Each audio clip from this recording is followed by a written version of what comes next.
Noordewien. My Willem de Vries. Kom verder.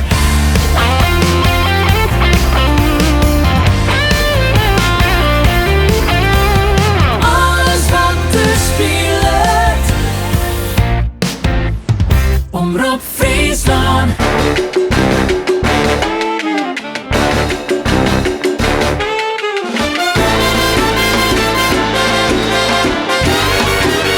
Dit is Noordewien.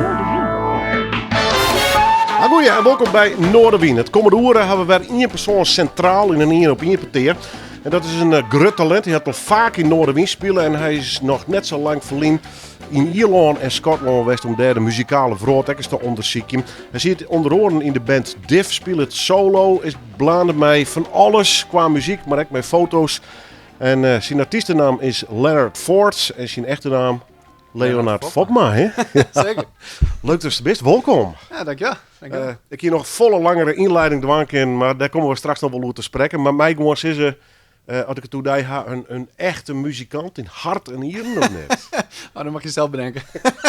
Zo komt het altijd wel hoe. Oké, nou, dat is een positief ding, denk ik. Wanneer begon het voor jou al, qua muziek? Vrij laat eigenlijk. Ik ben volgens mij op mijn 13e of op mijn 14e dat ik voor het eerst de gitaar oppikte. En ik was niet gelijk verkocht. Ik had zo'n goedkope klassieke gitaar. En dat was gewoon niet mijn ding. Ik wou echt elektrisch spelen. Ik hield van Nirvana en al die stijle muziek. En dus pas toen ik iets van een jaar later een elektrische kocht, toen ging het aan. Toen moest ik ook op les van me houden. Dus. Ja, want die klassieke gitaar, hier is dat zelf uitkeers, of je dan toch een opdringertje? Nou, dat was bij de muziekwinkel. Zeiden ze, hier moet je mee beginnen. Prima. Maar dat komt redelijk teleursteld uit. Dan. Nee, ik vond het eerst wel leuk. Alleen toen knapte er een snaar en toen snapte ik het allemaal niet meer. Ik denk. Maar begon ik met klassieke grepen dan en akkoorden? Of? Nee, want toen had ik nog geen les. Dus toen had ik een boekje met akkoorden en dan was ik dan wat aan het oefenen. Ja. Maar dan probeer je akkoorden met 6 snaren op 4 snaren te spelen. Omdat er 2 missen. Altijd dreig is dat, hè? Ja, dat was mijn eerste jaar ongeveer. Ja. Waar komst toen wij eigenlijk? Ik kom uit Hallingen. Haas. Yes, dat is nou een zoon. Ja, weet. En broers, zussen? Een zus en een zusje. Ja, correct. En die zitten verder niet in muziek. Maar die, ja. En wat tussen wel pro de muziek draait of net? Ja. Mijn moeder wel. Ik heb mijn vader nooit een cd op zien zetten. Maar mijn moeder die draaide wel veel dingen als Dolly Parton en dat soort dingen veel. Ja, correct. Dus, maar net echt een muzikaal nest, wat dat onbelangrijk. Nee, mijn paken, die heb ik nooit gekend, maar die schijnt wel veel accordeon te hebben gespeeld. En mijn moeder speelt een beetje trekzak, maar dat is, het is vrij minimaal. Ze waren geen echt muzikant in de familie.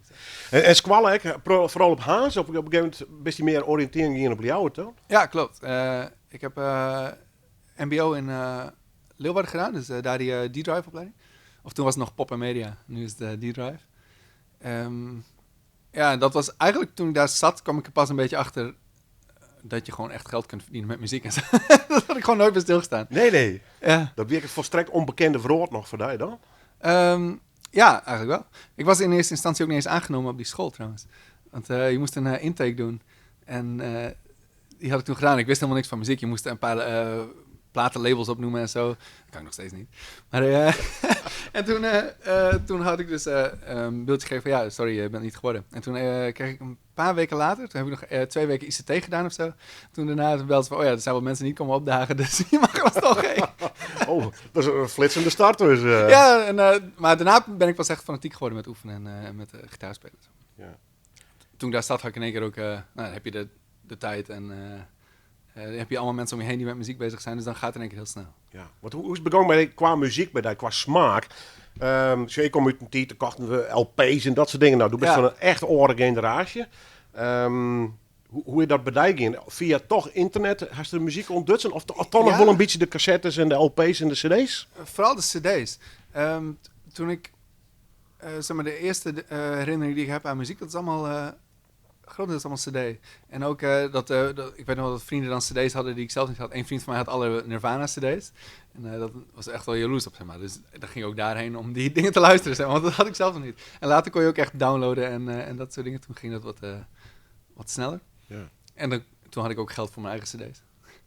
Waar die kwam die smaak, wat zei al, Nirvana, die hoeken, Ja. vond ik dus mooi. Ik kan me voorstellen dat ze Pellegrin Squallen zegt, dat is net mijn Nirvana begeerst. Nee, dat kwam inderdaad toen ik in de eerste zat, denk ik. Toen ik in de brugklas zat. Van de middelbare Squallen. Ja, dan hoor je in één keer, dan zijn er andere vrienden die je hebt die naar dat soort muziek luisteren. Dan ga je in één keer kijken wat er allemaal is. Gang doe eigenlijk de muzikale wereld een beetje van die iepen dan? Ja, ik ging altijd kijken bij een bandje in Middelum, oefende die. En die deden alles, Guns N' Roses en Coverbandje. Nirvana. Ja, en veel punkmuziek ook. En ja, dat is eigenlijk de eerste keer dat ik daar een beetje mee in aanraking kwam. Ja, dus daar zit een hele jonge Leonard. Ja, een beetje op de vingers Hoe te spreekt kijken ze trouwens? Is het Leonard of Leonard? Toch wel Leonard. meer? Ja, wel Leonard. Ja. Maar die ziet dus eigenlijk met open mond.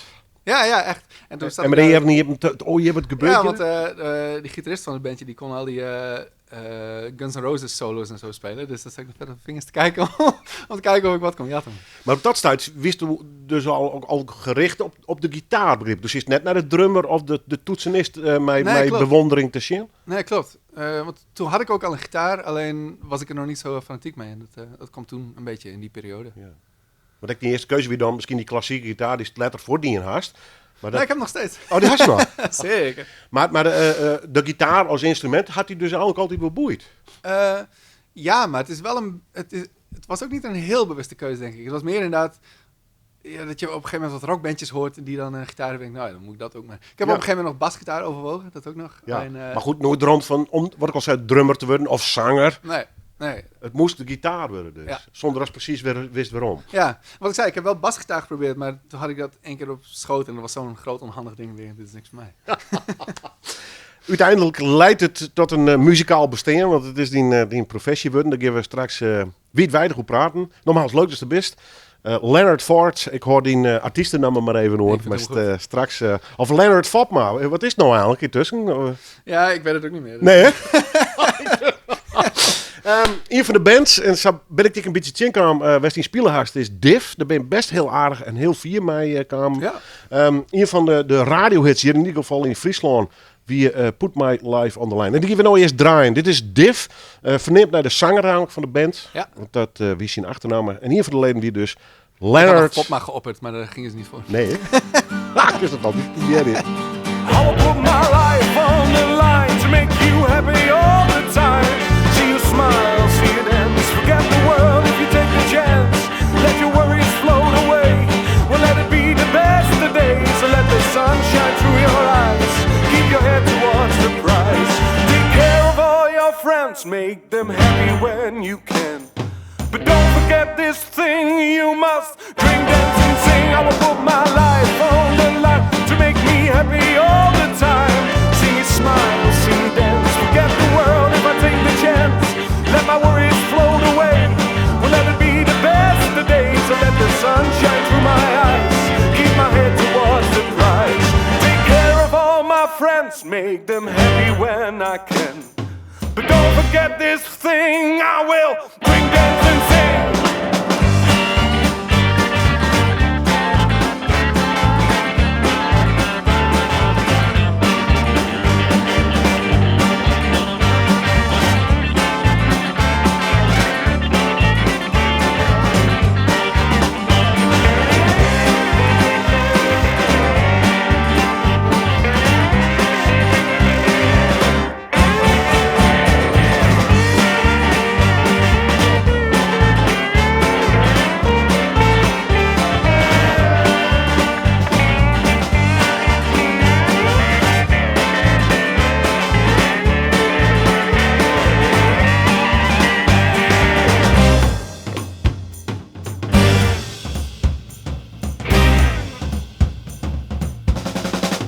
I will put my life on the line to make us happy all the time.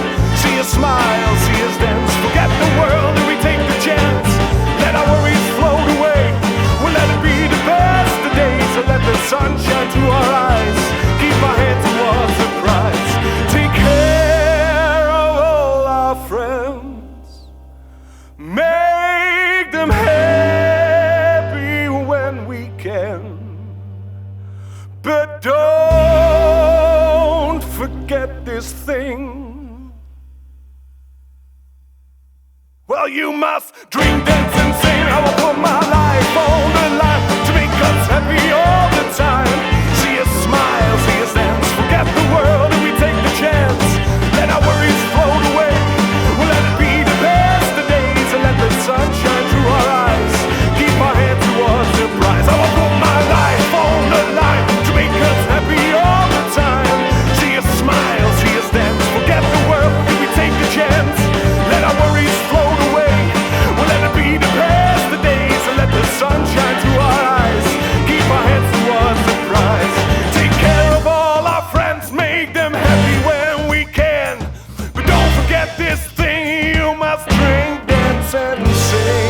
het nummer, ik kan hem vaak draaien op de radio. En heel erg leuk om nou ook weer eens even te draaien. Put My Life on the Line. Een van de radiohitsjes van de band Div. En Div had natuurlijk alles te krijgen met de zanger Div Rauw. En daar zie je mijn gast van Hewitt, Leonard Fopma, Leonard Ford, Leonard Fopma. Nou ja, hij weet het zelf amper welke naam voor. Maar hij is in ieder geval het komende uur het gast. Ik vind het hartstikke leuk dat ze best. Want we beginnen er even hoor. Ik zeg dat er een clip op YouTube stier van Div en dit nummer. Dat stamt alweer uit 2013. Het zie je hier. Ja, een mooie tijd geleden dat. Is alweer, want hoe... nee, we gaan straks over Div praten, want ik moet vrij van hoe je dat al hier uitzet. Maar hoe is dat bij jou eigenlijk begonnen met de band? Want er komt een klassieke gitaar, die gooit een beetje aan de kant. Dan komt er een echte gitaar. Wie vond een elektrische toen? Ja, mijn tweede was een elektrische. Ja. En kijk, toen heb ik gewoon heel veel geoefend. En een beetje, ook met het bandje waar ik over vertelde, ben ik daar een beetje mee gaan spelen zo nu en dan. In Middelum, ergens in een oefenhok. Ja, maar best wat stuurt. Maar daarna inderdaad, pas toen ik op D-Drive zat, toen heb ik mijn eerste bandje gestart. Het eerste rock'n'roll bandje. En ik wou eigenlijk een bluesband, maar rock'n'roll leek er wel op. Dus en ik kon geen mensen vinden voor een bluesband, wel voor een rock'n'roll band. Oh, dat lijkt wat dreger. Ja. Is dat een soort droom die dan uitkomt? Die eigen bandje oprichten? Dat is een soort idee dat je daarbij gewoon haast jarenlang? Of weer het gewoon het jet erbij? Dat is wel een goede vraag. Ik weet niet of ik echt of dat echt een droom was of meer gewoon iets van... meer een hobby. Gewoon als in, je moet even iets leuks te doen hebben. Want wie de grote stap om een muziekopleiding? Wat is eigenlijk een muziekopleiding? Hè? Maar Ja. geluidstechniek en productie en marketing. Dat is dus wat meer dan alleen een muziekmeidje. Ja.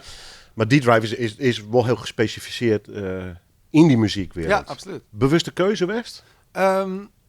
Nee. Toen ik klaar was met VMBO, heb ik allemaal van die open dagen gedaan. Maar ik kon niet echt iets vinden waar ik dacht van dit past bij mij. Op een gegeven moment nog een bakkersopleiding overwogen. Ik denk misschien dat maar. Maar toen was ik dus bij de open dag van D-Drive. En toen in één keer was het iets van, oh ja, volgens mij is dit wel... dit voelt wel goed. Dit voelt wel goed. Bij die open dag waren ook allemaal mensen aan het spelen en gewoon muziek aan het maken in lokalen. En dat ik dacht van, als dit school is, dan is het voor mij. Ja, best een beetje inroegelen dus. Ja, eigenlijk wel. Ja, volledig. Ja. Maar geen spijt. Nee, dat kan je me voorstellen. Want zie neem ik die gewoon maar professioneel muzikant en dat net alleen. Jou zit nog les. Ja, klopt. Ja. En dus meer wordt nog wel een heel soort stappen zet. D-Drive, dan met het een weer. Hij het aanmaken officieel? Hij er een diploma klopt, van? Ja, die heb ik gekregen. En dan moet ik altijd denken aan mijn diploma-uitreiking. We waren geslaagd en we kregen een stressbal en een Snickers in plaats van een bos bloemen. Dat vond ik wel mooi. Hè? Van, je hebt nu een muzikant, alsjeblieft. Wat best een stresskip of net? Nee, valt wel een beetje mee. Dan komt het heel relaxed hoor. Ja. Maar dat zijn net altijd alles. Waar, Nee, dat is waar. Dan is dus jongens, ik wil zitten bliksem. Ik knoop in de maag of het zit net lekker. Want die muzikanten besteden is natuurlijk een onzeker besteden, neem ik gewoon. Of niet? Ja, dat is waar. En je hebt dan wel eens wat geldstress natuurlijk. Maar dat, ik maak me nooit zo heel druk om, denk ik. Nee. En voor de rest, het is eventjes wennen nu met corona, dus dat je geen optredens hebt. Dus dat mis je wel echt. Dat is wel echt een uitlaatklep voor je. Het is altijd moeilijk in woorden uit te drukken, maar dat je gewoon echt een stukje van jezelf even eruit kan laten. Het is ook de dynamiek natuurlijk. Hè? Na het optreden, tuiging, het publiek. Alles, ja. De nababbel, het spelen, hele het pakket, oefenen, het hele pakket, denk ik. En inderdaad, gewoon het spelen zelf, dat is echt gewoon een soort ontlading eigenlijk. Dus dat mis je dan zeker wel, ja. Wat spelen protten op dit stuit? Thuis, gewoon op de bank? Wist er alles om het onderhouden of wil dat amper? Nou, nee, valt wel mee. Een beetje gemiddeld, denk ik. Ik speel meer voor de lessen en zo dan voor mezelf. Maar af en toe, als ik even een middagje heb, dan pak ik hem wel weer op, ja. D-Drive, die eerste bandje, dat wordt dan meer rock'n'roll dan blues. Ja. Maar door zeiden ze alleen dat je liever een bluesband gaan worden. De voorliefde voor die bluesmuziek, waar komt dat bij? Ik denk dat het uiteindelijk bij Nirvana vandaan komt. Want die hebben die Unplugged CD en er zit ook zo'n liedje op van Leadbelly. En ik denk dat dat de eerste keer is dat ik iets bluesachtigs hoorde. En toen ben ik daar een beetje in gaan duiken. En even kijken, ik was op een gegeven moment, hoorde ik Jimi Hendrix. Dat vond ik wel te gek. Toen ben ik ook een beetje gaan kijken waar dat een beetje vandaan komt. Dus waar hij het weer vandaan heeft. En dat is altijd eigenlijk een beetje een terugkerend thema geweest. Dat is gewoon iets vinden en dan denk ik, oh, te gek, waar komt dit vandaan? En dan gewoon... Echt onderzoeken, analyseren teruggraven dus. naar tot en met de jaren 20 of zo. En komt dan vaak in de wat native blues-achtige sfeer, de echte rauwe, kele blues te horen? Ja, zeker. Heel veel van die jaren 20 stijlen, die zijn nog heel ongepolijst. En er zitten gewoon allemaal vreemde dingen in die muziek, ook qua ritme. En het is muziek die je nu niet zou verzinnen, omdat het is niet heel logische muziek in deze tijd, zeg maar. Maar in die tijd was het de muzikale sferen waren er gewoon meer na. Er kon dit ontstaan, zeg maar. Maar dat lukt nu eigenlijk niet. Nee, maar dat je met omstandigheden in Amerika niet krijgen. Niet zonder dat het een gimmick wordt in ieder geval. Ja. Want je kan het wel nadoen en je kan wel zeggen, ik ga een hele ruige iets, maar dan wordt het een keuze. En zij speelden gewoon zo. Wie het bittere noodzaak eigenlijk? Ja, ik denk voor veel wel. Maar het is heel gemixt met die oude blues dingen. Want sommige waren inderdaad echt het stereotype beeld wat je bijna ervan hebt, dat het op de veranda spelen en toevallig zijn ze een keer opgenomen. Die waren er ook zeker. Alleen er zijn ook die het echt die eigenlijk gewoon echt een muziekcarrière hadden en best wel goed verdienden met optreden. En Blind Willie Johnson bijvoorbeeld, dat is een hele bekende slidegitarist uit de jaren 30. En die heeft prachtig mooie opnames gemaakt en alles. Maar in die tijd was hij best wel een ster of zo. Die ging alle kerken bij langs en zo. En die speelde daar dus al die gospeldingen. Zo. Ja. Dus net zwart-wit, in die zin van de weer pure jarmoeren en de slavernij. Dat speelt nou natuurlijk een grote rol. Ja, zeker. Natuurlijk speelt dat speelt absoluut een rol. Maar het is niet zo zwart-wit als dat inderdaad. Nee, wat weer kan horen komt. Het waren ook gewoon werkende muzikanten. Nou, wat daar oorsluit, denk ik, is een opname die wij met Noorderwind nog van die maken gaan. Er is net al Linnen, maar er is 2 heren bij. We luisteren eerst even, maar straks er even op vertellen. Leonard Fatma, zou we die toen nog aankondigen? Nou, maar hele basic muziek.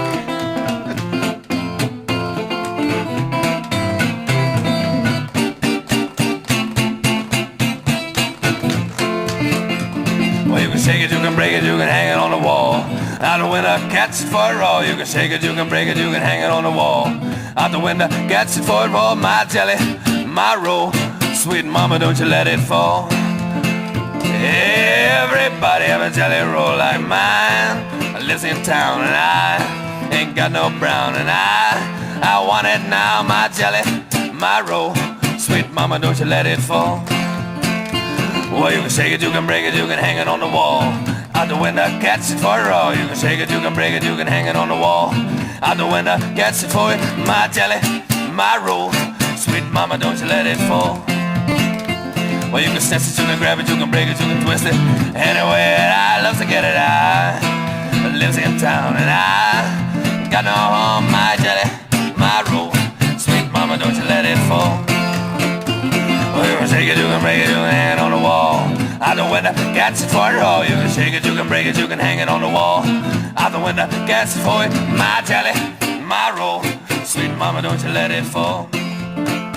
I ain't got nobody here but me and myself. I ain't got nobody. I live in town. My jelly, my roll. Sweet mama, don't you let it fall. Ja, mooie opname die we maken. Ga ik alweer van het zien alweer verliezen trouwens, Leonard Fort. Maar waar wie is je trouwens? Dit was volgens mij met Jorn en Warner. Oh, dit is een oude opname dit. Ja, en er was er heel zenuwachtig van. Dus ik ging niet net langer plegen dat het nodig is. Maar het maakt het wel wat bij die los. Dit kist echt niet meer hoor, hè? Oh nee, maar ik heb dat al vrij snel met mijn eigen ding hoor. Maar ja, hoe recenter, hoe beter vaak. Lees het eens uit. Is dat omdat op dat moment die is maar wat voor een gevoel en best zit nou dieper in die muziek dat je het beter snapt? Maar ik het zo een beetje interpreteren? Dat ook zeker, ja. En ja, dat is moeilijk te zeggen eigenlijk. Goeie vraag. Ik weet het niet. Het is gewoon heel...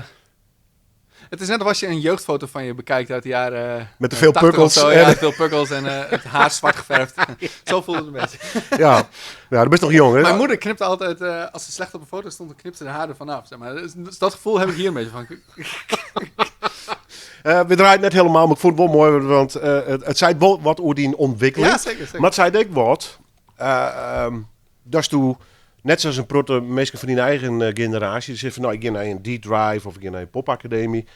Ik pak een gitaar en ik ga vooral heel erg richting Nirvana. Dat is een smaak van die West. En toch is te zijn, nee, die ouderwetse basic blues, dat spreekt niet meer om. Joh, daar is best wel een eigenzinnige keuze in maken dus. Ja, het is echt een beetje een zoektocht geweest. Je gaat gewoon steeds duik je verder in de muziek en kijk gewoon een beetje waar het vandaan komt.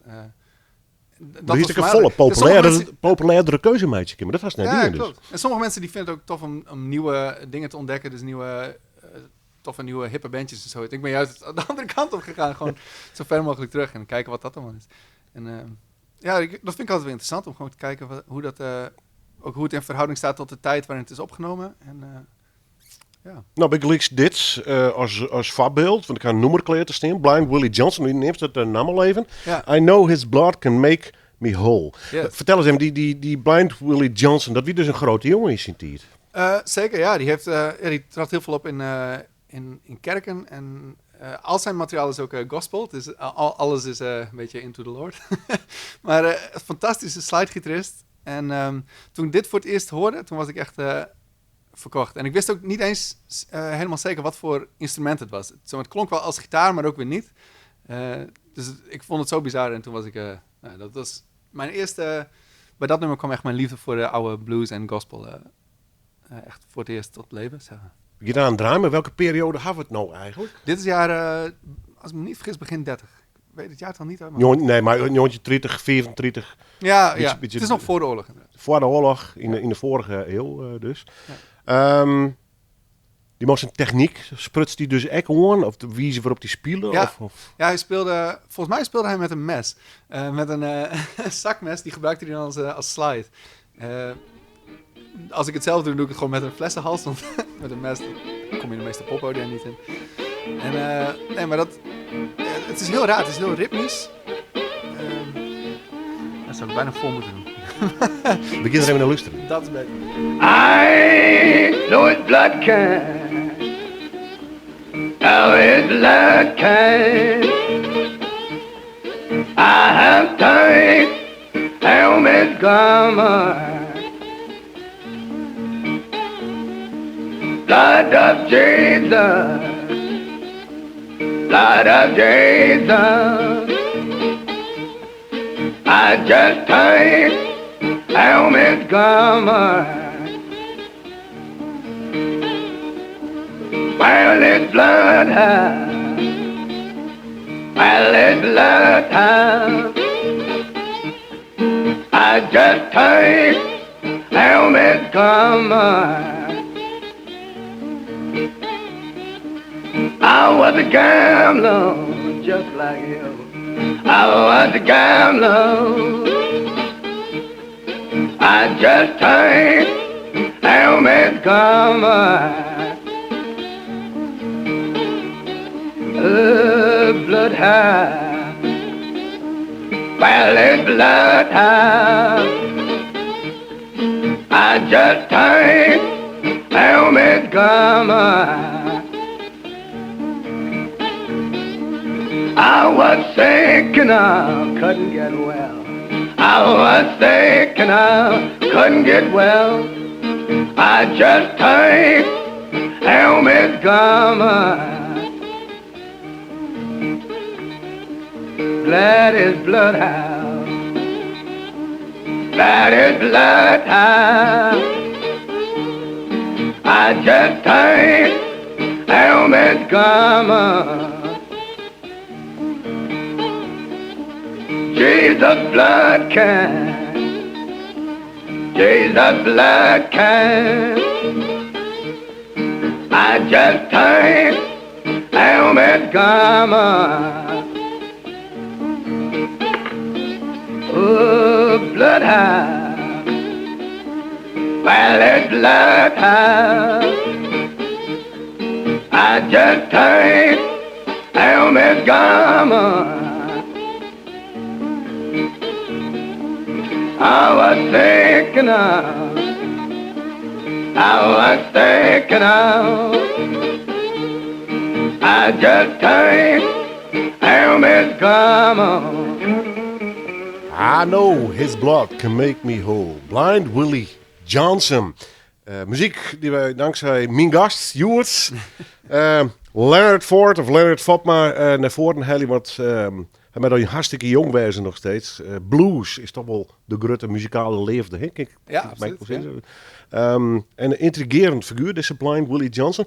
En de vertels me, kijk er tussen onze lippen, dat deze muziek dat circuleert ergens in de ruimte. Dat mag even niet lezen. Ja, dat staat op, volgens mij is het Voyager 1. En daar hebben ze een gouden LP, of meerdere gouden LP's, dat weet ik niet, opgemonteerd. En met instructies hoe je die moet afspelen. Ja. En er staat onder andere Blind Willie Johnson staat erop. Beatles Chuck toch? Berry ook. Chuck Berry? Beatles waarschijnlijk ook wel, ja. En ook Bach, ongetwijfeld. Dat ken hartstikke Met Bach was een heel mooi verhaal trouwens. Want zeiden, toen was een van die leiders zei tegen Jan, moeten we Bach ook op die plaat doen? En zeiden ze, nee, don't be showing off. Oh, dat is een hele mooie. Die mag ik nog horen. Ja, kan ik me voorstellen. Ja, je kunt het... nou goed, bij deze. Ik draai dit dankzij YouTube. Dat is een fantastisch medium natuurlijk. Ja. Als je het over dit soort zaken hebt, wat muziek onbelangrijk. Is dat echt de wijze waarop je naar je oude blues op nij ontdekt? Of vaste oren manieren? Of best al eens het vleer in stapt, zoals nou naar Ierland, Schotland die een hast, maar dan naar Amerika? Nee, vanwege budgetredenen is dat er nog niet van gekomen. Maar dat zou wel wollen dus? Oh ja, dat zou wat gek lijken. Ja. En, het is echt inderdaad YouTube, oude cd's. Veel van die verzamelaars heb je wel. En er is een label wat nu niet meer bestaat.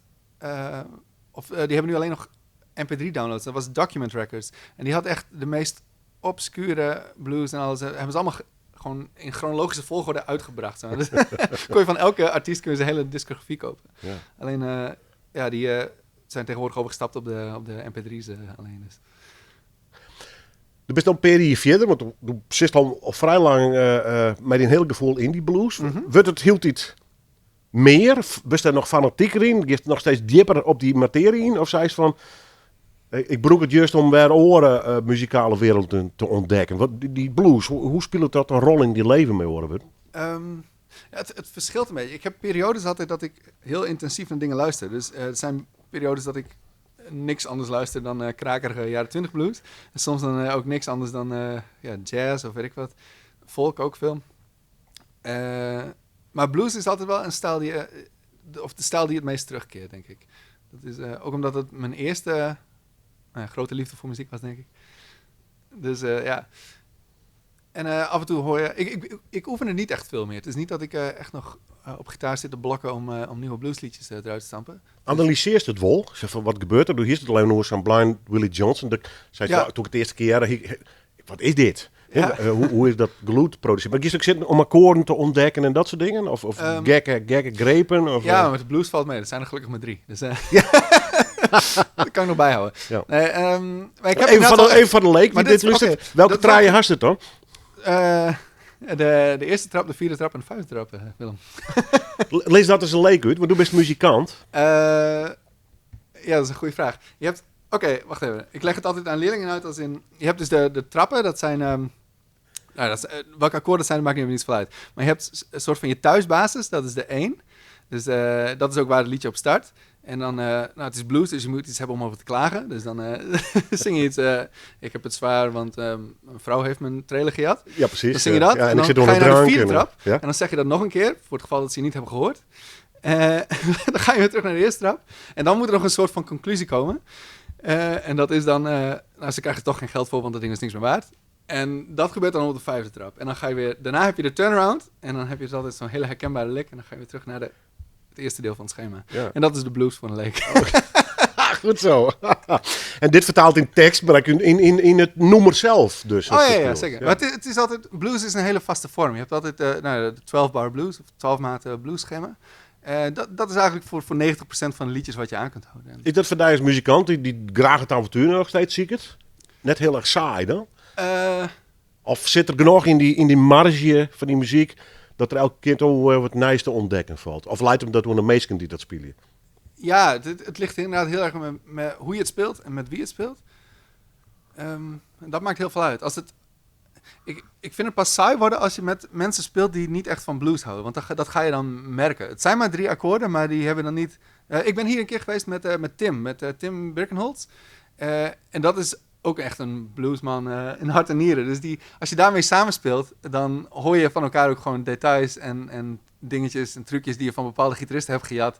En dat is leuk. Als ik dan iets van Otis Rush speel of zo, dan zie je Tim kijken van, hey, dat ken ik. Ja, en dat zijn dingen die het ook altijd... Maar dan tilt het hele niveau dus eigenlijk omheen. Ja, op zo'n zeker. moment. Ja. En dat vind ik altijd mooi. Met mensen samen te spelen, die stijl dan ook echt snappen. Dus. Ja, correct. Ja. Ik zeg, op die oude opnames... best dan wel een beetje de kriebels van krijgt, wat ik snap, ja. Nee, maar dat is vroeger en best teruggegroeid en dat snap ik heel goed. Maar ik zeg wel een hele mooie gitaar hier. Ja, mijn National. Ja. Hast hij nog? Ja, zeker. Hij heeft een paar deukjes meer dan die toen had. Hij is een paar keer goed gevallen ook. Hast er een bijzondere bom mee met dat instrument? Ja, zeker. Het is... hij moet ook echt weer een keer voor reparatie, want hij is... Ja, is hij afgeracht? hij is helemaal afgeracht. Ja. Maar, het is wat wel maakt een dat instrument ding. zo bijzonder? Hij is helemaal van staal, Ja. behalve de hals trouwens. Maar, en er zit een soort... het lijkt op een soort bakvorm wat erin zit. En dat werkt als akoestische speaker. Dus daar liggen de snaren overheen. En dat versterkt dus het geluid weer. En je hebt... Het is bij die gitaar heel raar, want je hebt die F-gaten, die F-vormige gaten. Daar komt echt al het laag uit. En... bij die cirkel op de body, maar daar komt altijd hoog uit. Dus als je die F-gaten dempt, dan heb je ook een heel iel geluid. Ja. En demp je de rest, dan heb je alleen maar bas. Het is een heel maf instrument. Je gebruikt de gitaar haast als een soort versterker, bij wijze van spreken. Ja, en er zit zelfs galm op. Je kunt, als je 1 snaar gebruikt, dan gaat de rest, dat klinkt zo hard mee, dat het echt klinkt alsof je een galm hebt aanstaan. Dus het is een heel raar instrument. Ook heel dynamisch, je kan er echt heel hard op spelen. Zo. Dus het is een machtig instrument om ook bijvoorbeeld op straat te spelen. En, ja, ook is vrij lootig spelen. Ja, absoluut, ja. Een normale gitaar, als je op straat speelt, dat valt bijna weg. Maar dit ding blijf je horen. Zeg maar. Hoeveel gitaar haast? Ik wist niet dat je zulke moeilijke vragen ging stellen. Ik kan niet waskou. Nee, ik weet het niet. Ik denk een stuk of 16 of zo. Ja. Maar niet alles werkt en niet alles is... Nee, het ging niet zo om het aantal, maar als ik gitaristen zien komen, die hadden het nog volle meer als een bassist. Ja. Nou ja, drumstel is wel praktisch. Ik kom mogelijk om 16 drumstellen op de zolderkamer te zetten. Maar gitaren, die vind je ook overal. Ja. En ik was een keer... Je hebt wel een beetje bij het wereldje van de gitaristen. Oh, die ene daar en die horen daar. Of ik heb hier specifiek van mijn meidje lid. Of in dit geval een soort steel gitaar-achtig ding uit Amerika bij. En ik heb nu een vriend van mij die bouwt gitaren. Dus die drukt mij dan ook nog wel eens wat in de handen. En die zit hier in Leeuwarden. Dat is Oswald Guitars. En die dingen maakt... hij maakt ook echt magische gitaren. Dat is te gek. Ja. Oh, mooi man. De Dusse product zelf, maar hij dus ik in band spelen. En soms tref ik daar in de studio en dan geven we nog een voorbeeld van draaien. Maar in dit geval Marcel Smit is nog eens een keer geweest. Vond ik wel leuk om dat ik eens even jaren te litten. Ja, dit wie een gearworking, dat wie een beetje via het festival Liert Klopt, ja. bij hem kwam. Hè? Hoe zit het? Mocht je hem kiezen van waar je hem gearworking woont? Want het is een soort crossover project, hè, weer dit ondervoeren. Ja, nee, volgens mij werden wij een beetje van jullie gaan maar muziek maken. Ja. Tenminste... Volgens mij was dat hoe het ging. Ik weet het niet zeker meer. Maar het was wel te gek om te doen. Want het is iets wat je normaal niet doet. Maar ja, dan toch wel tof om met iemand samen te werken waar je er anders eigenlijk niet mee samen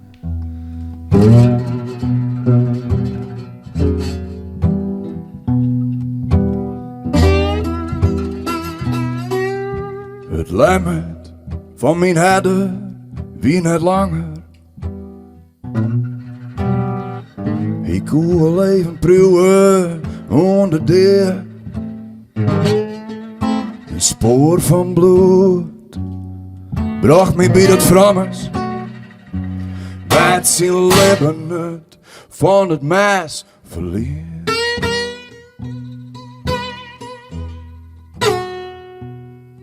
Hart erin wie een nas drippen olie.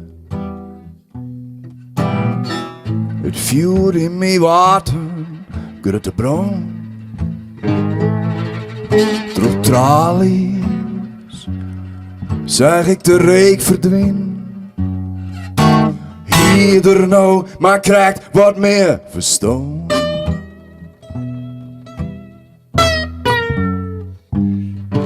Je zil in de haal, je plak vol fine. En ik zit in deze zaal. Maar ik daarna liet ik me net in binnen. Van de wissigheid stek ik je hem nog eens down. Wat voor wie, maar toen wij eens wazen. Als de dag dorst, mijn broer. Een stadje, kist doe het misschien net weten. Maar in de woorden het zo's. Die laatste avontuur.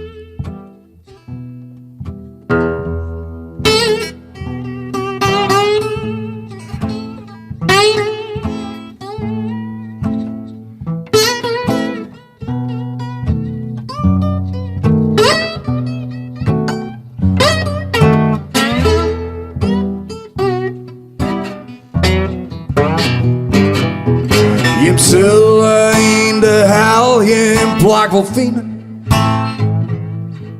En ik zit onder die in deze cel. Maar ik daarna liet ik me net in binnen. Voor de wissigheid stak ik je hem 2 keer down. Wat voor wie, maar zo eens wazen. Als de dag dorst, maar mijn broer. Als dat je koestert, misschien het weten. Maar in de woorden wordt zo's. Die laatste avontuur.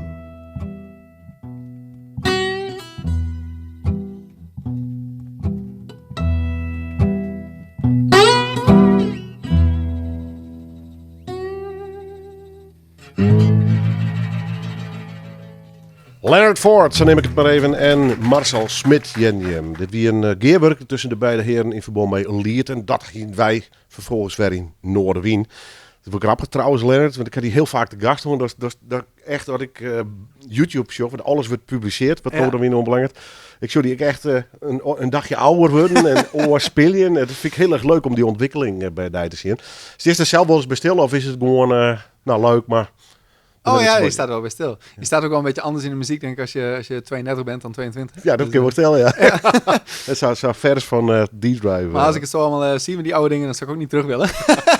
Beter vooruit kijken. Mooi man, maar goed, even een beetje chronologisch. Is op D-Drive, begint in eerst een rock'n'roll bandje. En dan langzaam scoot het terug naar, denk ik, de blues. Maar... uiteindelijk komt Stallone in Div. En ik denk dat het nou wel de meest succesvolle band. We zitten naast. Ben ik dat zo denk zeggen? wel, Ja. Hoe best erbij gaan trouwens? Nou, ik had contact met Jelle. Omdat ik zocht nog een drummer voor wederom een bluesband. Jelle Gietema, hè? Jelle Gietema. En toen had ik zijn nummer gekregen van iemand. En toen heb ik Jelle gewoon gebeld en gezegd van... Hey, ik ken je niet, maar wil je een keer de oefenruimte in? En toen zei hij, dat is goed. Toen hebben we dat een paar keer gedaan. En... toen hadden we ook een keer Div uitgenodigd, want die kende Jelle dus al. Div Rauw? Ja, Div Rauw. En toen hebben wij 1 keer daarmee gerepeteerd en toen een hele tijd niks. En toen belde Div later in één keer op van... Hey, ik ben bezig met een EP. Willen jullie dat komen inspelen? Oké. En toen is die band gestart. Ja. Toen zijn we daarna een beetje gaan optreden en toen werden we wat fanatieker. En een beetje mix. Een beetje Americana, er zit wat blues invloeden in. Er zit wat country, van alles wat een beetje. Hè? Ja, zeker. En iedereen nam ook zijn eigen, eigen invloeden mee. Dus het werd echt een beetje een mix van alles en nog wat. En dan eerst ontsteert er iets, hè? Want hier op een gegeven moment wel degelijk een soort buzz om die band Div heen. Ja, we hadden echt... Div had zijn... bij die eerste EP sowieso had hij zijn liedjes al liggen. Die had hij al geschreven, tekst en alles was klaar, akkoorden waren er. Dus wij moesten er echt gewoon in gaan kleuren. Dat was een beetje... dat was best wel leuk werken. En wie die eerste echte ervaring met een band die zich echt ontwikkelde. En dat ik... Op een gegeven moment kwam het publiek op orde. Komt er wat management omheen. Een plan, clips, de hele mikmak. Ja, absoluut. Dat was wel de eerste... En eigenlijk ook de enige keer nog. Ik vond het ook wel... het was wel tof om mee te maken, maar het wordt ook wel een beetje stressig ervan. Of zo. Het heeft ook een negatieve kant als je zo nou, het komt wel druk op een ketel dus. Ja, en soms ligt de nadruk dan wat minder op de muziek zelf. Wat meer de populariteit en het optreden. En daar had ik ook wel een beetje moeite mee. Ja, vind je dat ingewikkeld? Ja, het hangt vanaf. Als het muzikaal allemaal echt allemaal lekker zit en dat je daar creatief blijft, dan is het misschien een ander verhaal. Maar op een gegeven moment hadden we daar een beetje... Nou, weet je, de band is ook gestopt. Dus op een gegeven moment ging dat een beetje verkeerd. Maar ja. Maar dat zei ik iets hoe jij, dus toen heel graag die vrije rol dus worst. Oh ja, zeker. Ja. Ja, ik zou ook niet een hele slechte coverbandmuzikant zijn, denk ik. Maar ja, soms mat je wel, je merkt wat besteden en dat soort dingen. Ja, hè? dat is waar. Ja. Maar het leeft zo vrij mogelijk. Ja, precies. En zo diep mogelijk in de blues dus nog steeds. Ja. Maar het lijkt me te gekke ervaring als je jong bent en dan ontsteert er iets. En in dit geval is het Div, met die kan horen band wezen kunnen. Ja, maar dat er dus iets ontsteert van, er komt wat druk, er komt publiciteit omheen, de media begint te vregen. Ja, we hebben echt het gekke optredens mee gehad er ook. Echt op hele toffe plekken gestaan. Met als tofste denk ik nog steeds Oerol. Niet eens de grootste, maar wel de tofste. En Ja, wat sprutsen die daar wordt in hoor? ja, ik weet niet. Oerol is altijd wel uniek qua sfeer. En iedereen zit op een eiland, dus het is ook niet... ik moet straks nog een huis rijden. Dus iedereen gaat altijd helemaal kapot. Nou, een soort overgave dus. Ja, precies. En iedereen is daar ook echt op zoek naar soort van de geheime leuke feestjes, zeg maar. Dus ja, dat is altijd raak als je op Oerol speelt. Dus ik hoop dat snel weer terugkomt. Ja, rare wereld momenteel. Hè? Zeker, dus, zeker. Ook dat soort dingen kennen net. Ja, met digitaal, maar feestvieren en rock'n'rollen via Zoom is ik niks, hè? Nee, ik heb er weinig mee gedaan. Eén dingetje via D-Drive nog, volgens mij. En zo nu en dan is wel met weinig. Ja, ik hoop dat het al je weer gauw een beetje weer herstelt. Maar goed, Div, mooie ervaring dus. Ik heb me voorstellen dat je er wel van leert haast, of niet? Oh, absoluut, ja, zeker. En op heel veel vlakken wel. Je wordt ook betere muzikant van, want er staat wel allemaal te gekke muzikanten in natuurlijk. Ja. En, maar ook inderdaad gewoon hoe je een beetje in een band zit en hoe je er wat de oefenruimte uitkomt. Ja, ik kan me voorstellen, ja. Dan geef een enorme sprong nemen, want toen had je toch in een orenband voor zitten. Welke zit nou nog trouwens, officieel? Oh, nu nog in de 10.000 Volt Blues Band. Wat voor band is dat? Ja, de blues natuurlijk, maar... Je zou het niet denken. Maar het is inderdaad een beetje Chicago Blues. Het is echt de jaren 50, 60, die stijl. En, met Harmbakker, Jimmer Vos en Jelle Gietema weer. En ik werk nog aan een soulbandje, maar dat staat echt nog in de kinderschoenen. Dus, maar dat wordt ook wel tof. Oké. Maar solo, maar ik het zo nemen, hast intussen een mooie reis achter de rug, want dan gaan we nog in praten. Ierland en Schotland. Misschien budgetair, maar ik denk, waarom is hij net naar Amerika gegaan? Maar in een bijsensie juist het ook al een beetje hoor. De blues is dan die grote leefde, maar de folk spreekt die ook wel heel erg hoor. Zeker. Kun je dat eens uitlezen waarom dat echt dat wel niet smaak is of dat het die intrigeert? Ja, ik heb ook een voorliefde voor Britse folk uit de jaren 60, halverwege de jaren 60. Fairport Convention en dat soort groepen? Ja, die ook. En Bert Jansch, Davy Graham, fantastische gitarist. Dat heb ik ook altijd al tof gevonden van het moment dat ik dat hoorde. Want het heeft een beetje hetzelfde ruige wat blues ook wel heeft. Het is niet te gepolijst. En die Bert Jansch bijvoorbeeld heeft zijn eerste plaat opgenomen met alleen een cassette recorder en een geleende gitaar. En dat vind ik wel te gek. Ja. En toen ben ik eigenlijk een keer naar Schotland gegaan, omdat ik, als we het over bucketlist dingen hebben, ik wou echt in zo'n... Ben je nou al met die bucketlist bezig? Ja. Dat is nog zo Kan jong. niet vroeg genoeg beginnen, toch? Ja, dat is weer. Als je alles moet doen als je 80 bent, dan wordt het ook moeilijk. Toen ben ik naar Edinburgh gegaan en toen wou ik daar dus in een folkclub spelen en gewoon een paar liedjes doen. En dat heb ik toen een paar keer gedaan in verschillende kroegen daar. Toen heb ik daar ook Maeve McCann ontmoet, dat is nu een vriendin van mij. En die speelt de Allen Pipes en Whistle. Dus toen ben ik ook een beetje, want zij komt uit Dublin eigenlijk. En toen ben ik daar ook een beetje in geraakt in die traditionele Ierse muziek. En toen dacht ik, het lijkt me wel vet om daar een project mee te doen. Ja. Nou, Dus daarvoor had ik het nog om daar straks wat over te vertellen. Even door die folkmuziek, want hoe is het door blues? Dat is een bepaalde structuur, 3 akkoorden. Daar is al een liedje uitgelezen hoe dat jost. Ja. Is dat saai iets, maar dan oors, maar ik loslid op de folk. Dus denk dat is wel typisch folk. Oh, dat is lastig. Nou, dat zijn twee verschillende dingen. Want ik dacht ook dat dat wat dichter bij elkaar lag. Maar je hebt dus echt folk, dus die dingen die ik al luister en zoiets. En echt die traditional trad music, dus die traditionele muziek uit Ierland en Schotland. Die, laten we eerlijk wezen, wel een beetje met hetzelfde gevoel ontstaan als met de blues, denk ik. Ja, Puur van je jarmoord, de wie gewoon niks oors. En dan begin je muziek te maken. ja, absoluut. En dat is met de volk ook gebeurd natuurlijk. Ja, en het is ook een heel sociaal ding in Ierland, die muziek. En in Schotland ook trouwens. Het is echt, het is ook fantastisch om te zien hoe die muzikanten samenkomen bij zo'n sessie. Hoe ze, het is altijd, eerst spelen ze wat en dan op een gegeven moment is de eerste vraag die altijd wordt gesteld, waar kom je vandaan? En dan, dan is het, die hoek uit Ierland. En dan weten ze gelijk allemaal dingen over die hoek en wat voor muziek daar vandaan komt. Wie daar allemaal spelen, wie de bekende muzikanten zijn. Het is heel tof om te zien. Het is, ik denk dat het met weinig muziekstijlen nog zo kan. Ik denk dat zelfs met blues, als je daar de VS in gaat, dat het nog wat meer gemoderniseerd is. Dit is echt nog... Je hebt bepaalde regio's die echt gewoon bepaalde stijlen veel spelen. Zeg maar. Ja, geweldig. Die sessies, als dat dan gewoon over het klassieke plak de pub, werd dat gebeurd of absoluut, niet? ja. Ja, nog steeds. En nog een sessie bij iemand thuis. Ja, ik had geluk gehad, want toen ik daar was alles nog open en geen avondklok en alles. En volgens mij zijn ze nu wat strenger daar en moeten de pubs zo eerder dicht. Dus Nou, ik mis je mazzel. Ja, nou ja, we hadden hier al over de negatieve effecten op de muziekcultuur. Maar dat is daar natuurlijk enorm mee. Ja, absoluut, ja. En iedereen probeert ook wel een beetje bezig te blijven natuurlijk, maar dat is lastig. Want het is daar zo'n sociaal ding. Omdat die sessies, daar ga je gewoon naartoe met je instrument en dan je gaat zitten en je gaat spelen. Zo. En dat kon dan in één keer een jaar lang niet. Je bent dus naar Belfast, West-Onderhoorn en Glasgow en nog volle meer plakken in Ierland en Schotland. Geven we straks wie het wijder goed praten doen. Neem de naam al even. Maar de best daar, begrijp ik gewoon, in Schotland best een Ierse dame tegenkomen, best in Ierland klopt. een Schotse dame tegenkomen. Nee, ik ben in Schotland een Ierse dame tegengekomen. Klinkt als het begin van een limerick of zo, maar... Nee, ja, precies, ja. Maar dat is net, want we gaan Nee. wat draaien van Maeve McCann.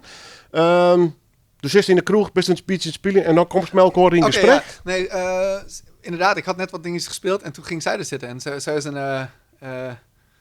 zij is ongeveer 2 hoofden kleiner dan ik. En ze ging daar gewoon zitten met een fluitje. Want ik had geen idee wat het allemaal was, dat het whistle heet. En zij ging er zitten en begon te spelen. En het was echt prachtig. Het was gewoon, die ging daar alleen zitten met een fluitje en het klinkt te gek. En dat vind ik gewoon mooi aan muziek. Dat je met zo weinig middelen iets moois kan maken.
The Secret Beach and Pirate Landing, Maeve McCann.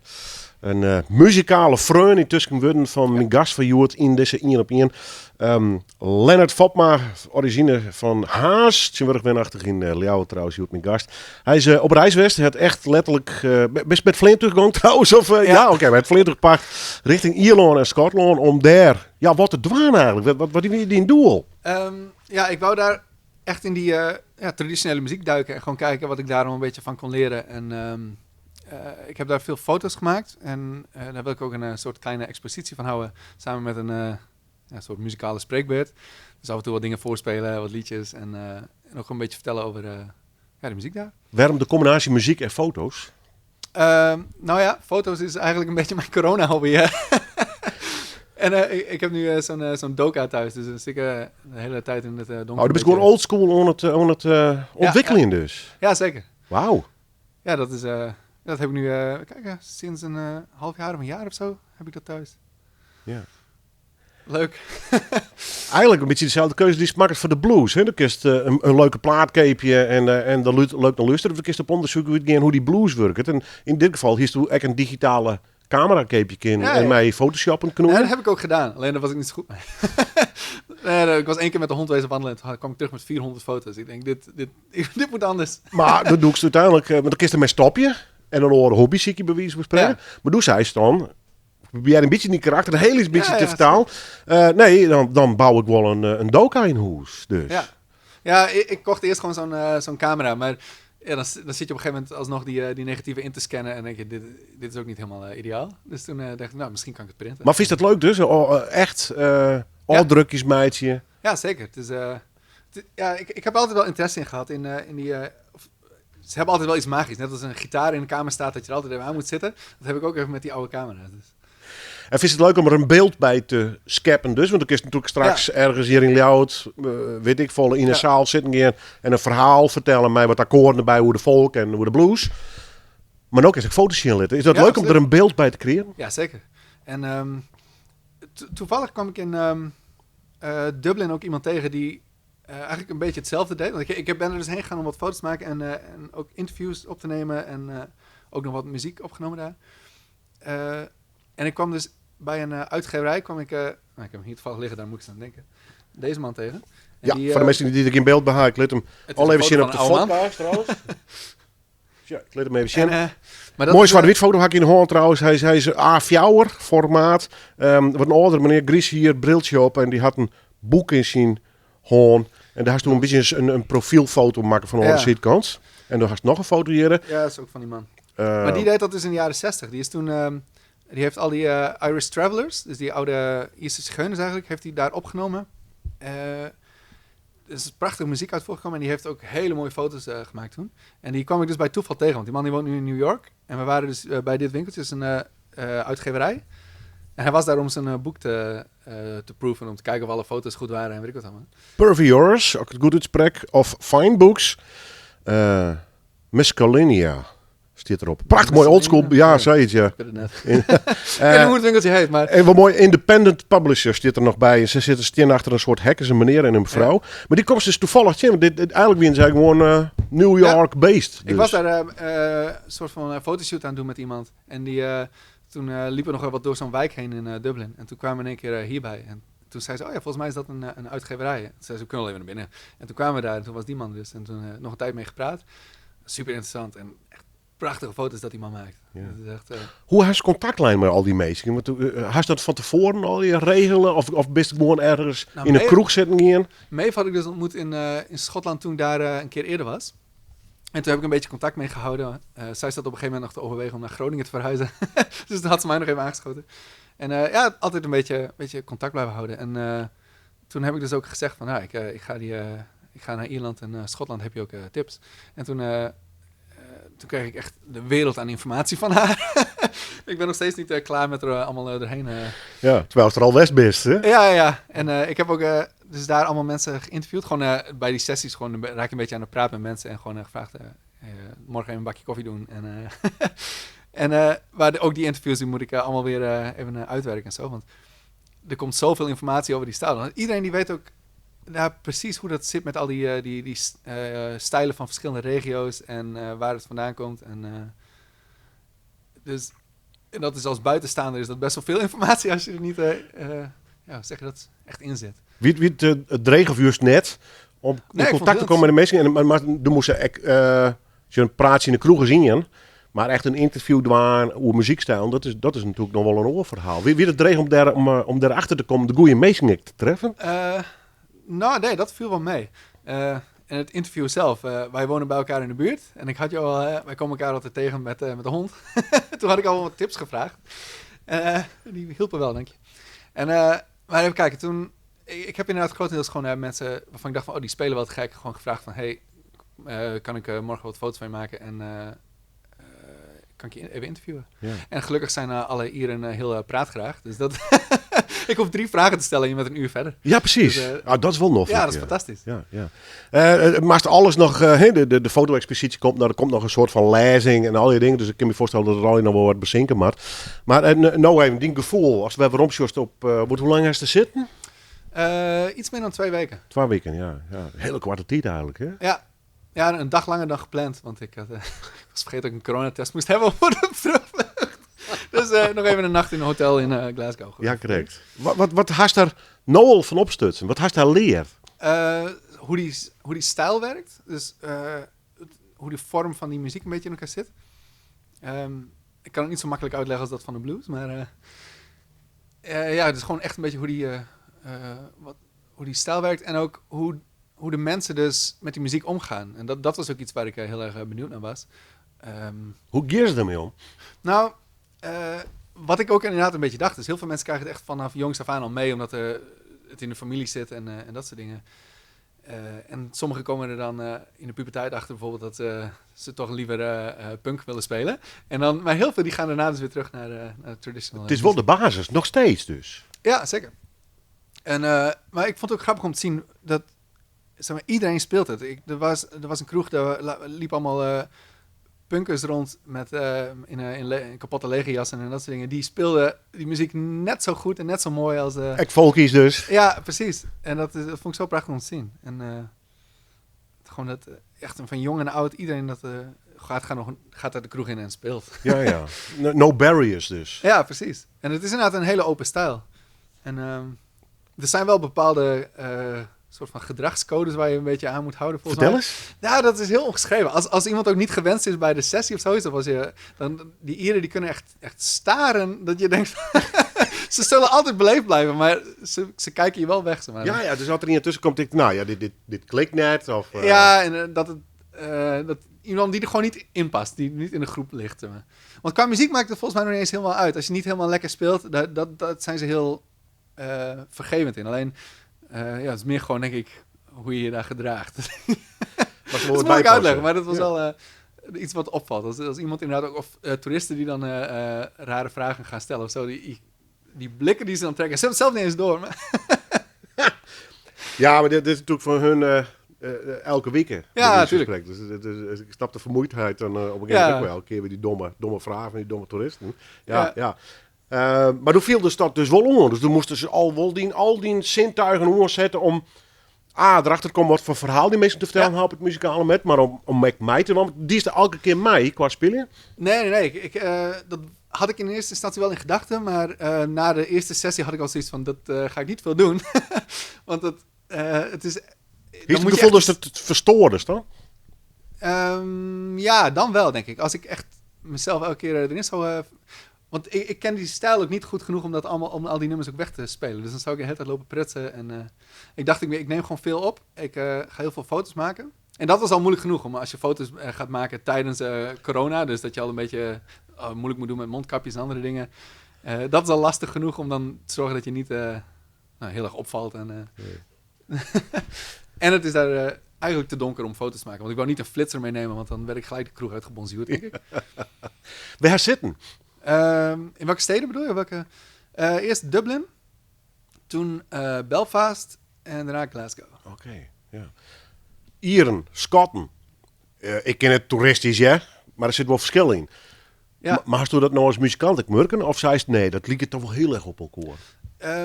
Ja, er zit wel verschil in. Alleen, ik denk dat ik dat ook pas sinds die trip een beetje zou kunnen horen. Want je moet ook een beetje soort van wennen aan die muziek, want het is niet iets wat je in Nederland vaak hoort. Dus, maar Schotten zijn veel, dat is allemaal veel ritmischer, veel drijvender eigenlijk, veel stuwender. En Iers is meer echt melodisch en meer daarop op gefocust. En, de eerste keer dat ik bij een sessie kwam in Schotland, was dat echt wel een beetje een shock. Dat iedereen daar... die gitarist was een beetje versterkt zelfs, dat zie je in Ierland bijna ook niet. En dat ze echt zaten te rammen op die gitaar. Want de meeste Ieren spelen heel zacht gitaar, ook met een heel dun plektrum, heel minimaal allemaal. En de Schot met wat roepen. Wel prachtig, maar ja, en die Schotten... De methode werd de woordpikken, hè? Ja, echt. En maar dan zag je ook degene die Boram speelde en de gitaristen allemaal van die rare accentjes afspreken en zo. Het was vet om te zien. Maar... Ja. En in Ierland heb je dat minder. Daar is het echt meer melodisch of zo. En dat is vreemd genoeg wat ingetogener of zo. Wat vond je ervan dat er een Hollander Del komt die heel geïnteresseerd is in de details? Hè? Want daar komt het uiteindelijk op Del. Er wordt heel gedetailleerd naar de muziek en hoe dat werkt en wat de verschillen binnen. Neem maar dat hij zelf steeds wel introduceert. Zo van, nou, ik ben eigenlijk een beetje op onderzoek. Ja, net. Ja, maar daar stonden ze allemaal heel open voor. En ook mensen die ik dus nog nooit had ontmoet en gewoon zeggen van, hey, wil je wat gaan vertellen over die muziek? En dan gewoon mee afgesproken en de hele middag mee gechilled eigenlijk. Begin met muziek draaien, in dit geval van Dick Gowan. Ja, Dick Gowan is de eerste keer dat ik in Schotland was, dus een paar jaar geleden. Toen was ik ook bij een sessie en toen was er iemand die speelde een beetje in die stijl. En ik had het nooit gehoord. En toen zei een stel wat hij was, dat zei ze, ja, als je dit vet vindt, moet je dat even gaan luisteren. Dus toen ben ik bij terugkomst, heb ik dat eens opgezocht. En dat blies me helemaal omver. Dus toen...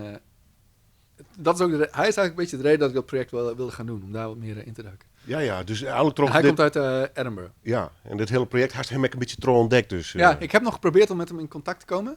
Ik had zijn boeker gevonden en die had het doorgegeven, een berichtje doorgegeven, maar uiteindelijk niks meer gehoord, helaas. Had mooi geweest om hem even op een foto te zetten. Wat niet eens kan nog komen. Precies. My name's Duncan Campbell from the Shire O'Gale. I've travelled this country for monies and mine. I've travelled through Ireland, Scotland and all. And the name I go under's Boulder and Gobra. One night in Aldrichy as I walked in the street, a saucy big pole was a chance for to meet. He glowered in my face and he gave me some jaw, saying, when come ye over Boulder and Gobra? Well, I am not a Pat, though in Ireland I've been, nor am I a Paddy, though Ireland I've seen. But were I a Paddy, that's nothing at all, for there's many's a bold hero from there and Gobra.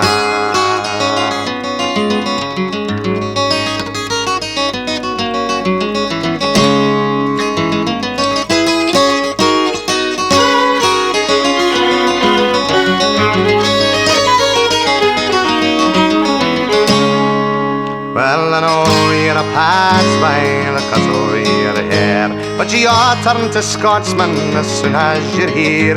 You left your own country for breaking the law, and we're seizing all stragglers from here and Gobra. Oh, and were I a Pat, and you knew it were true, or were I the devil, then what's that to you? Were it not for the stick that you hold in your paw, then I'd show you a game played in here and Gobra.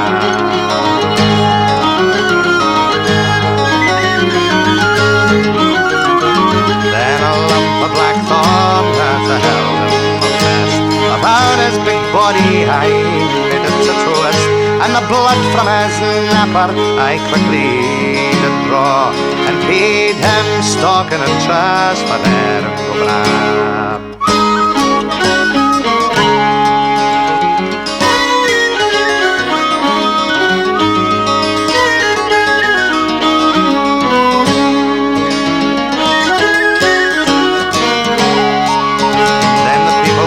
Around like a flock of wild geese, saying, catch that daft rascal, he's killed the police. And for every friend I had, I swear he had swore, it was terrible hard times for them and Gobra. but I come to a wee boat that sails in the falls. And I packed up my gear and I steered for the north. There we'll take old Ricky, your pole lessons off. And the double gang we says there and go back. So come on, ye young people, wherever you're from, don't give a damn to what place you belong. I come from Argyll and Gillen, but I ne'er took a job being called there and go back.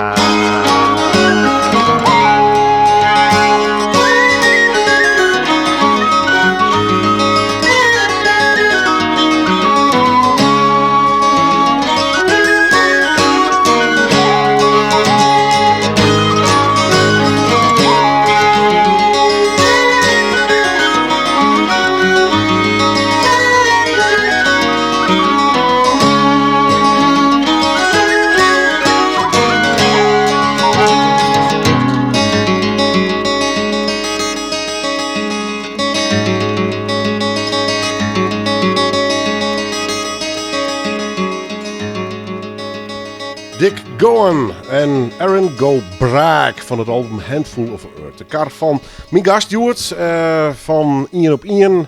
We hadden over zijn reis naar Ierland en Schotland. En dan praten we ook met Leonard Ford, Fopma en alle namen die maar voorbij komen. Ja, dit klinkt vrij traditioneel wat we correct draaien. Ja. Maar wel lekker, hè? Ja, zeker. Dit is fantastisch. En wat een gitarist ook die vent. Ja.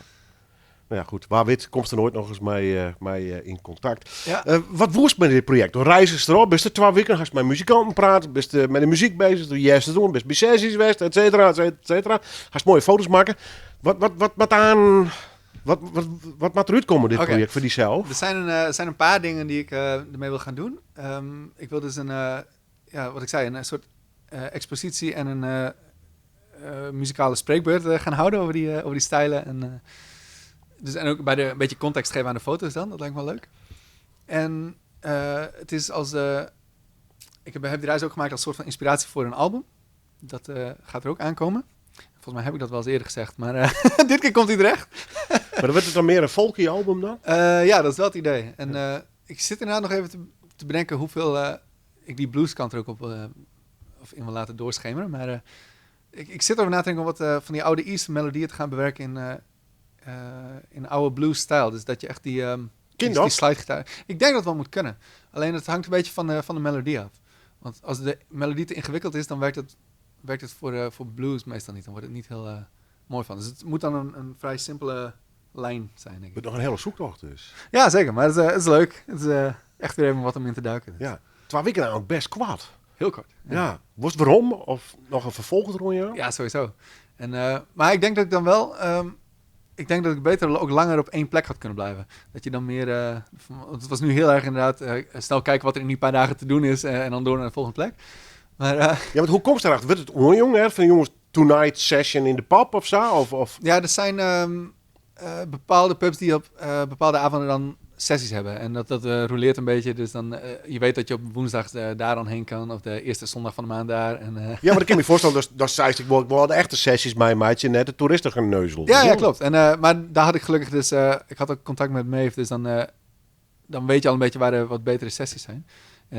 Want inderdaad, je hebt in Dublin bijvoorbeeld al die Temple Bar dingen. Dat zijn echt de toeristensessies en zo. En ik ben ook al bij een optreden geweest dat wat toeristischer was. En dat merk je alleen al aan het feit dat het versterkt was. Het werd echt gewoon loeihard, werden door die speakers heen geblazen. Terwijl het gewoon, het was inderdaad iemand met een booraan, iemand met een fluit en iemand met gitaar. En het was echt oorverdovend. En, dus, en het is gewoon een net iets andere stijl. Het is wat moderner. En juist inderdaad in die echte sessies, dan zitten ze er allemaal met de Allen pipes en de ja. Dat is wel te gek. Als dit nou eens weer omkabbelt naar die leven hier, hè? De muziekcultuur, Nederland, Friesland, Ljouwt, en Makrek hoeft er naar Sjost. Ja. Is dat verschil enorm groot? Of Sjost overeenkomsten? Want dat is een beetje, hè? Dat is een beetje die eigen situatie spiegelen aan de Ieren en de Schotten. Daar showen wij natuurlijk stiekem altijd een beetje bij op. Want die hadden natuurlijk een prachtige traditie daar opbouwd. Ja. Maar wanneer het verschil is... Ja, dit is toevallig ook nog een van de doen. Ik zou een podcast doen, of ga een podcast doen met Wietse Dijkstra. Ook specifiek over dit onderwerp. Wat een beetje de culturele verschillen zijn tussen Ierland, Schotland en Nederland dan. Ik denk dat het is wel een hele gezonde manier om mensen muziek te laten spelen. Omdat het heel laagdrempelig is in veel gevallen wel. En ik denk dat er een soort gelijke stijl in Nederland echt ontbreekt. Maaike, mijn vriendin, die zei... wat misschien nog het dichtst En in de buurt muzikanten, komt. hè? Maar ik En bij muzikanten, zeker. En die zei dat het dichtst bij in de buurt kom je nog met fanfares en dat soort... en die hele blazerswereld. Nu zit ik daar zelf niet in, dus ik weet niet... maar dat kan ik me inderdaad wel voorstellen. Daar komt zij wel uit, hè? Want we kennen haar Ja. als een... ze doet het pro de blaasinstrumenten. Ja. Voornamelijk trompet. Ja, trompetten. Ja, en ze komt natuurlijk uit de blaaswereld, maar ze doet pro jazz-achtige dingen. Ja, klopt. Of had ze inmiddels omgeturnd naar een bluesliefhebster? Hoe viel best in dat proces? Nee, ik heb er nog niet helemaal over gehaald. Ik heb er 1 keer country laten spelen. Dus Oké, toen zei ze later, ja, dat was wel eenmalig. nou ja, zo hou je huwelijk spannend. Nee, heel grappig. Maar dat is wel nieuwsgierig dus. Dat hele pubgebeuren, die sessies, dat is echt wel een wezenlijk verschil met hoe wij hier de muziek beleven. Ja, want ze hebben daar ook veel minder echt bandjes. Die zijn er wel, echt van die traditionele muziekbandjes. Maar het grootste deel van die muziek is gewoon echt die sessies. En gewoon het sociale in die pub. En dat heb je hier gewoon minder. Je hebt wel jam sessies. Maar dat is... Nederland heeft niet op die manier een eigen muziek. Als je hier naar een jam sessie gaat, dan ga je Stevie Wonder spelen en dat soort dingen. Wat gek is, maar... Oors. Ja, het is anders inderdaad. En omdat het allemaal akoestisch is het extra laagdrempelig. Je hoeft niet een podium op te stappen. Het is gewoon, je kan er gaan zitten. En als je nieuw bent, kun je gewoon een beetje voorzichtig aan de achterkant, achterin zitten met je gitaar. En dan, dus het is heel open. En dat is iets wat Nederland misschien iets minder heeft. Kunnen we ervan leren? Of zei ze gewoon nee, jongen, die culturen best af verschrikkelijk. Oors. En wij hebben natuurlijk echt een hele hoore kroegcultuur. Ja. Hier is wat de plaatselijke kroeg soms. En dan kun je dan zitten. Daar is het echt. Je meekjes naar de pub. In het weekend echt. Ja. Vaarorgend en nou van een voetbalwedstrijd is het heel normaal om daar de pub in te doen. Wij bedoelen wat in de kantine hingen hebben de voetballers. Ja.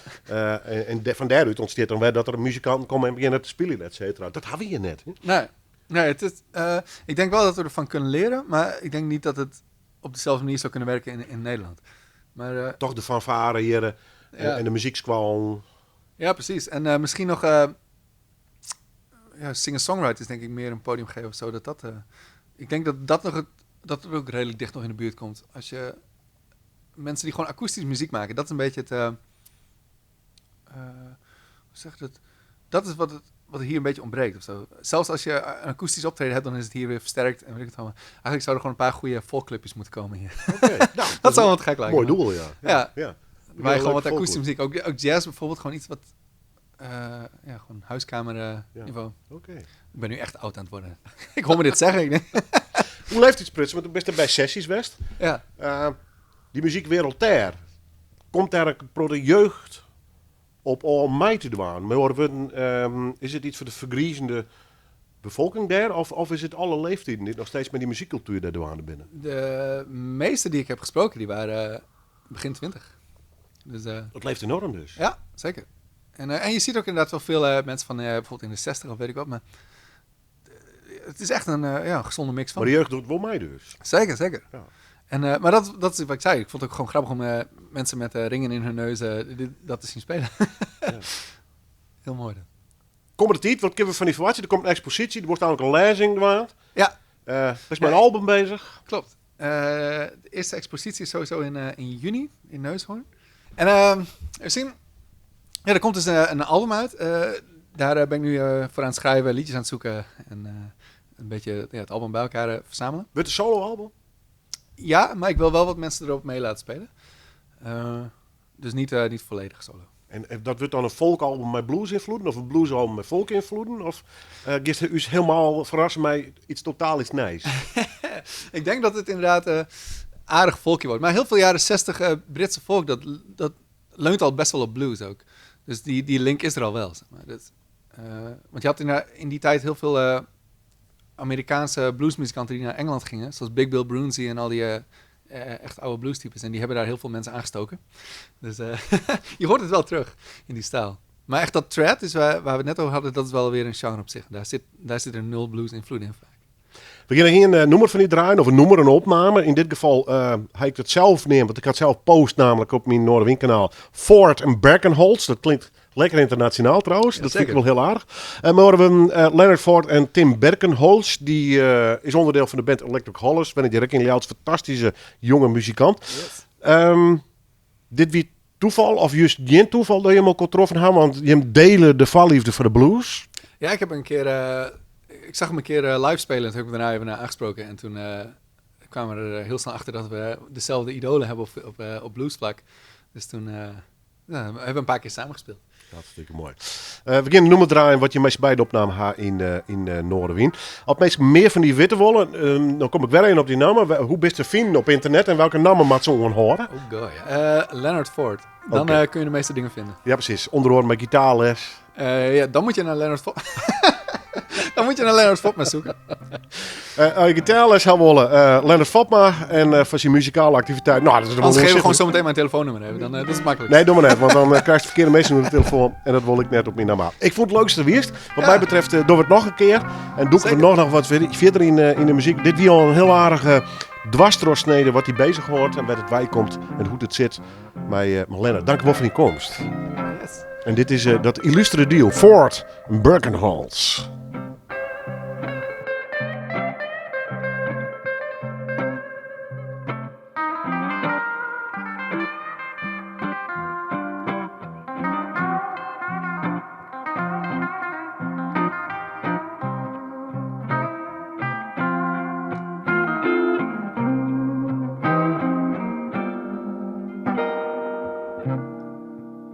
I've got a sweet little angel.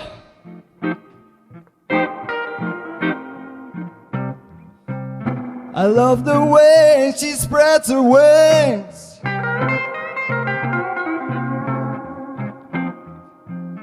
I've got a sweet little angel.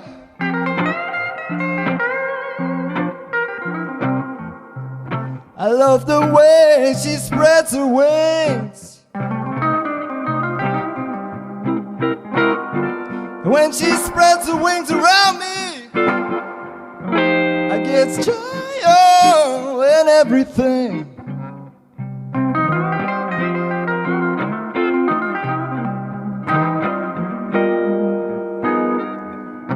I asked my baby for a nickel,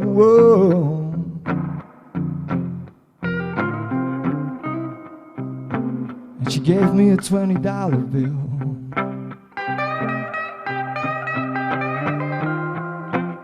I asked my baby for a nickel,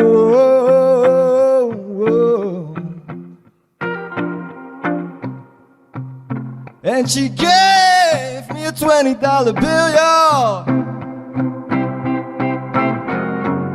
You know I asked her for a drink of liquor, and she gave me a whiskey still. Leonard.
my baby should quit me, yeah.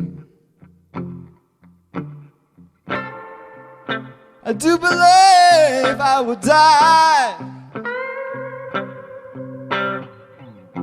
if my angel stopped loving me, yeah. I do believe I would die, and if my angel stopped loving me, then please tell me the reason why.